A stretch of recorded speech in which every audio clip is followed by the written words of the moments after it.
The Showdown is not meant to cause offense or harm. The viewer acknowledges any reliance on the accuracy or completeness of said content should be done at their own discretion. The host apologizes in advance for any affront as a result of personal attacks. All right, Showdown time. We welcome back to the program Ben Lindbergh of The Ringer. He's been here before. I don't think he's done a Showdown as of yet. Ben, welcome back. You haven't done a Showdown, right? I have not, but always happy to have an excuse to talk about Ohtani. There we go. I know you've written about Shohei Ohtani, I think in fairly glowing terms. You're a general manager this offseason. Give me your view of Ohtani, money, concerns, everything. Well, I think the injury and the surgery certainly lowered the ceiling, but the floor is still high enough for him to earn the biggest contract ever, and by far the biggest free agent contract ever. I know that before the injury, the numbers being bandied about were astronomical, 600 million, right? And that's a testament to how impressive he is, because usually you don't see the highs increase by that much, right? Yeah, I mean, right. Mike Trout is still at 426.5. That's the high. Aaron Judge at 360 for a free agent. Yeah, so those used to be good numbers, right? That's a great point. I want to just hit that. That used to be like 300, a $100 million contract is a big contract. 200, 3, and suddenly it became, again, it was like a pundit war. Like, let's name the highest figure possible. That's astronomical and will sound smart. So, all right, I want to hit a few things, though. Again, roster concerns. He takes up a DH spot. You need a six-man rotation. And it seems this year, Ben, on top of it, there seem to be some Ohtani rules happening. You know what I mean? That he was doing his thing and everything has to revolve around him. I have concerns about that.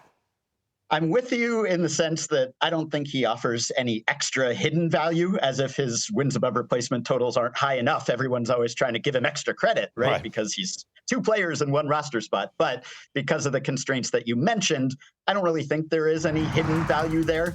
I think it goes against the trends in the game these days, which is that you use the DH slot as sort of a rotating place to put people, just to rest everyone, right? Now, I don't think anyone would mind just slotting him in as DH every day if he's the best hitter in baseball.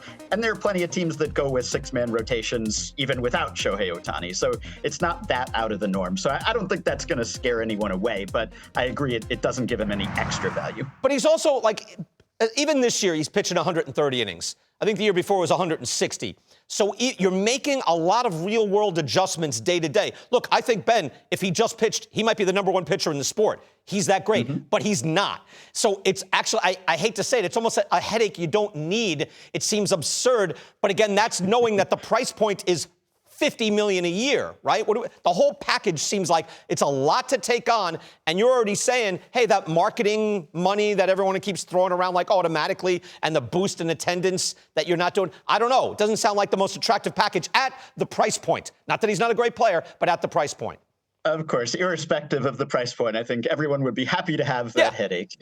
And I think that, his pitching, I mean, it seemed like he was on pace to really up his innings total and be durable. And then it was one thing after another, of course, before the elbow injury. It was blisters and it was cramps. And who knows whether that was related to the injury or whether that's just a product of the two-way play or just something that happened, right? So it's hard to say. He's had fewer and fewer restrictions as he's gone on, but he comes back from a second surgery.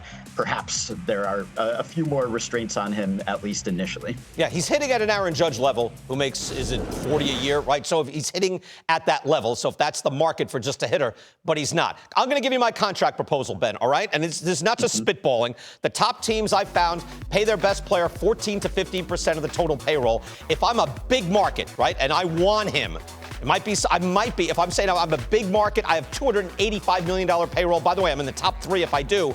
I'm going 8 years, $40 million per. And I'm being generous. Real world, Ben, I don't even want to do it. But I'm saying if I'm one of the top 3 payrolls and I'm getting ownership that's saying bring this guy in, I say I can do this. 8 years, $320, and that's a lot of money. Yeah, you know about the winner's curse, right? That the person who usually emerges with the free agent is the one that's willing to go highest, and sometimes, in retrospect, too high. I think it's going to be the over on your estimate there, certainly. Really? I think that I've talked to a lot of front office people and gotten their thoughts, and there's not a ton of confidence, I wouldn't say, in their predictions either. But I keep hearing, even post-injury, somewhere in the 400 to 500 range. And I think it's partly that, hey, if he's just a DH, he could be the best hitter in baseball. hopefully he pitches. The news about his elbow, as far as we can tell, seems to be about the best case scenario, right? That the ligament was intact but detached, that it seems like maybe he had the internal brace repair and could come back a little more quickly.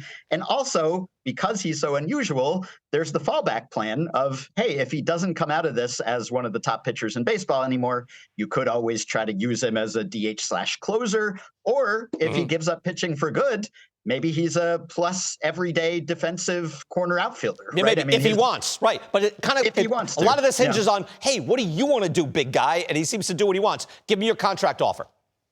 I think I'd be willing to go as high as, say, 11 years, 480. That's it's not going to be my opening offer. 11. I think, hey, look at the contract signed last winter, Brian. I mean, everyone's going 11, 12, 13 years. Yeah, and how do they feel about it this year? How does everyone feel about those deals 1 year later on these 11-year deals? 1 year later. There's a little bit of buyer's remorse in some of those cases for sure. But the other thing is, who are the impact bats out there this winter, right? It's Ohtani and not a lot of other guys. And then there's what our friend Vince Gennaro calls the marquee value, right? The butts he puts in the seats, the extra attention, the endorsement deals, the marketing revenue. Now, if he's not a two-way player, does a little bit of that brand value go down? Is he not quite as sensational? Possibly. But for now, he's lapping the league when it comes to that stuff. And if you're an owner, and this is going to be an ownership level decision, then you're certainly factoring that in, right? There's no telling what happens when an owner gets involved in the negotiation. I'm still recovering from the impact of your offer. I just kind of took the wind from me, and it's not my money. So 11 years, $45 million per, and you're doing that to keep the AAV down.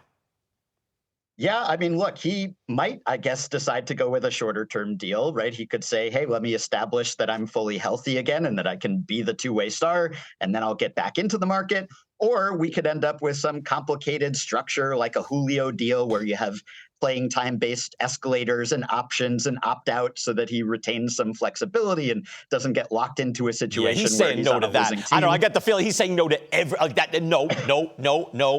And then let the other guy do it. All right, Ben, we got to go. I got to recover from that. Ben, great having you back. We'll see who ends up closer. All right, take care.